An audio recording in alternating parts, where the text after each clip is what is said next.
आपको मालूम है मूसा ने 2 बार उपवास रखा था पुराने विधान में, 2 बार, और दोनों बार के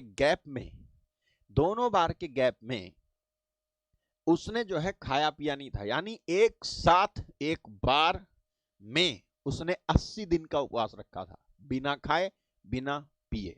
साइंटिफिकली, वैज्ञानिक के अनुसार, विज्ञान के अनुसार 80 दिन तक खाना खाए और कुछ पिए बगैर अगर कोई रह जाता है तो उसके जीना असंभव है। अगर वो एक जगह तक पड़ा रहे तो 80 दिन तक खाना ना खाए तो उसका जीना असंभव है। आप कहोगे कि कहां लिखा है बाइबल में, तो मैं बताया देता हूं। एक्सोडस, निर्गमन की किताब के अध्याय 19 से अध्याय 30 तक, वो पहली बार मैं बता रहा हूं, यहां पर जो आए थे यहां पर भी आऊंगा, पहली बार वो फास्टिंग करता है। 19 अध्याय से 30 तक वो पहली बार, यानी निर्गमन की किताब का अध्याय 19 से लेकर के कूच की किताब भी उसको बोलते हैं, और एक्सोडस निकल जाना, हाँ, उसको बोलते हैं।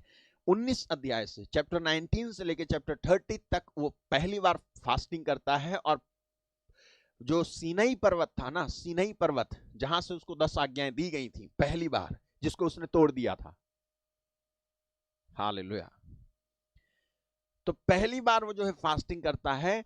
और जब वो फास्टिंग करता है, उपवास करता है ना, तो सीनई पर्वत पर वो कम से कम 8 बार चढ़ा था उस पीरियड में, हालेलुया, 8 बार।